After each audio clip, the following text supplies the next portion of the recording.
नमस्कार दोस्तों, मैं अवधेश आपके अपने चैनल स्टडी नॉक ब्लॉक में स्वागत करता हूं।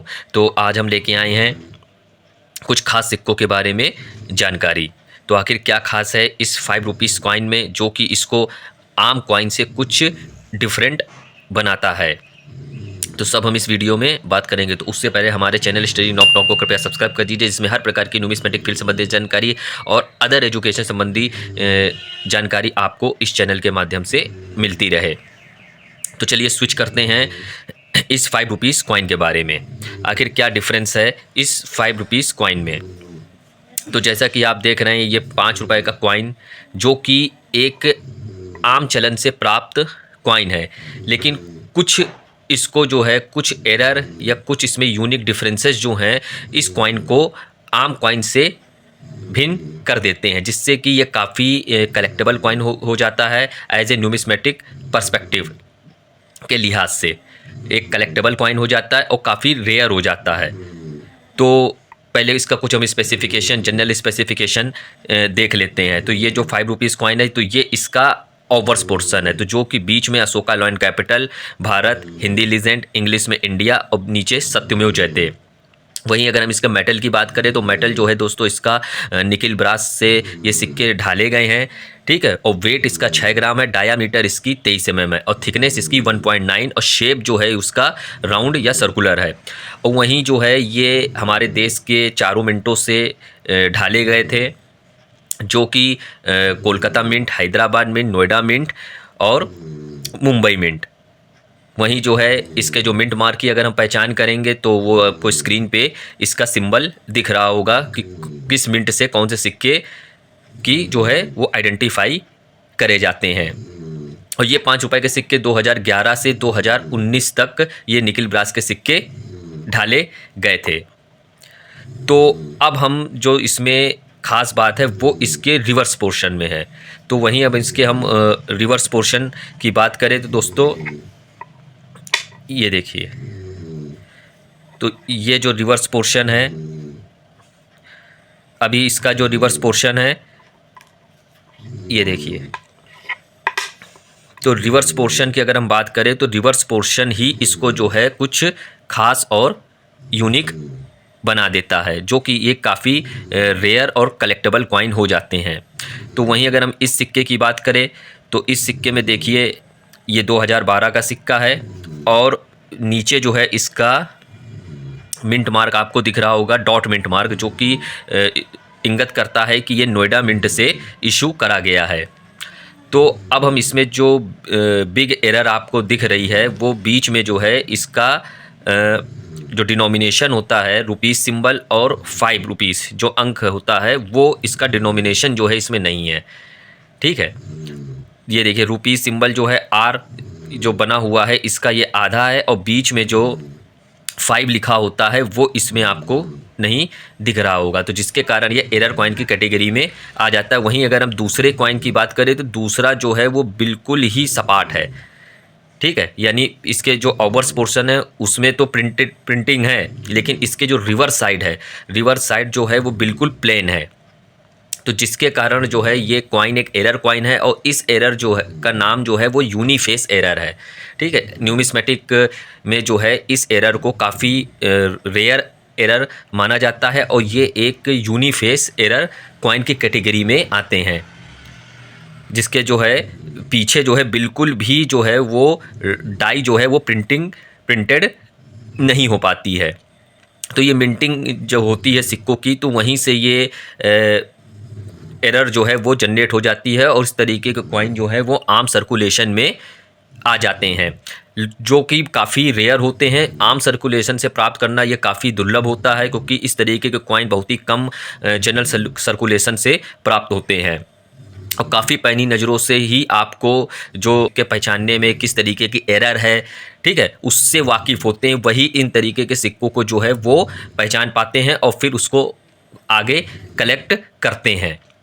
तो ये काफ़ी अच्छी एरर मानी जाती है एज ए न्यूमिस्मेटिक पर्सपेक्टिव के लिहाज से। तो देखिए एक यूनिफेस एरर तो बिल्कुल आपको सपाट दिख रहा होगा, और वहीं इसमें जो है दूसरे वाले कॉइन में एरर तो है, लेकिन इसमें जो है इसके देखिए किनारे जो है वो फूल का चित्रण है, लेकिन बीच में जो है 5 रुपीज़ जो होता है वो बिल्कुल भी प्रिंटेड नहीं है।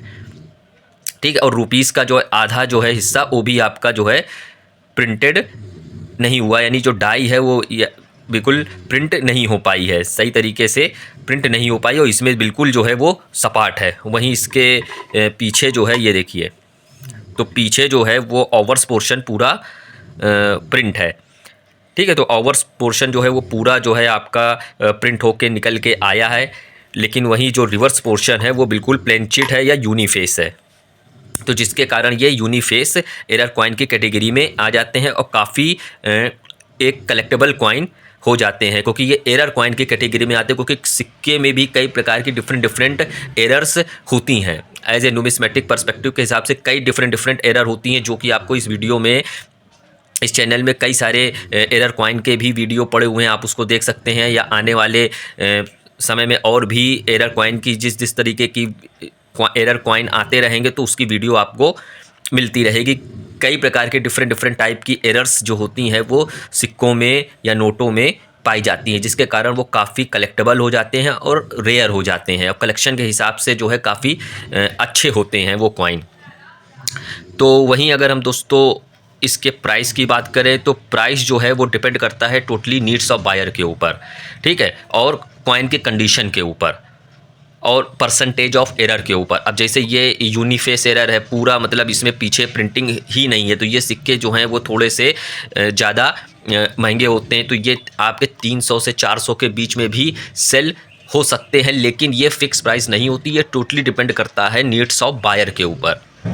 जो बायर की जो प्राइस होती है वही फिक्स प्राइस होती है, क्योंकि मार्केट जो होती है न्यूमिस्मेटिक की वो जो है वो प्राइस घटती भी रहती है और बढ़ती भी रहती है।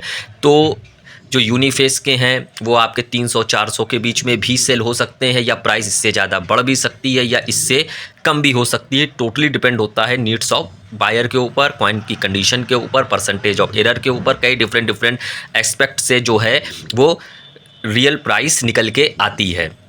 लेकिन कलेक्शन के हिसाब से ये कॉइन काफ़ी अच्छे माने जाते हैं, रेयर होते हैं, दुर्लभ होते हैं, आम सर्कुलेशन, जनरल सर्कुलेशन से कम ही देखने को मिलते हैं। तो इस तरीके के कॉइन का कलेक्शन करना चाहिए, एरर को पहचानना आना चाहिए, ठीक है। वहीं दूसरे में भी आप देख सकते हैं, बिको 5 रुपीज़ जो है वो प्रिंटेड ही नहीं है, तो इसके भी अगर हम एस्टीमेटेड प्राइस की बात करें तो 150 से 200 के बीच में हो सकती है, लेकिन ये भी डिपेंड करता है नीड्स ऑफ बायर के ऊपर, ठीक है। तो ये घट भी सकती है, इससे कम भी हो सकती है प्राइस, या बढ़ भी सकती है। तो ये था एरर कॉइन, यूनिफेस एरर कॉइन, ठीक है। तो सिक्कों का कलेक्शन जो होता है वो आपको पता होना चाहिए कि किस प्रकार के सिक्के जो है वो कलेक्ट करने चाहिए, या जो रेयर कलेक्शन है, क्योंकि coin collection is a great hobby. तो उसके लिए आप कॉइन एग्जीबिशन में भी विज़िट कर सकते हैं, देख सकते हैं कि किस तरीके के सिक्के सेल होते हैं, परचेज़ होते हैं। आप अपने सिक्कों को बेचने के लिहाज से नहीं, लेकिन ऐसे एजुकेशन या सीखने के हिसाब से आप वहाँ पर जाकर देख सकते हैं कि किस तरीके के सिक्कों का कलेक्शन होता है, रेयर कॉइन कौन से होते हैं, एरर कॉइन किस तरीके के होते हैं, कौन से सिक्के खरीदे जाते हैं या बेचे जाते हैं, या एस्टीमेटेड प्राइस होता है, ठीक है। और जो फ्रॉडस्टर्स होते हैं उनसे आपको सावधान रहना है, ठीक है। हमारे नाम या हमारे चैनल के द्वारा किसी भी व्यूवर को कोई भी फ़ोन कॉल सिक्का खरीदने या बेचने के लिए नहीं करा जाता है। तो इसकी बुक्स भी आती है, आप बुक्स को भी खरीद कर उसमें भी आप सही जानकारी जो है और अच्छे तरीके से जान सकते हैं, अगर आपका इंटरेस्ट है एज ए न्यूमिस्मेटिक्स में, ठीक है। तो किस तरीके की एरर्स होती हैं, दुर्लभ सिक्के कौन से होते हैं, रेयर सिक्के कौन से होते हैं, क्योंकि हर सिक्के जो हैं वो रेयर नहीं होते हैं। बहुत से पुराने सिक्के हैं लेकिन आज भी उनकी वैल्यू जो है वो ज़्यादा नहीं है, बिल्कुल वो नॉर्मल है, ठीक है।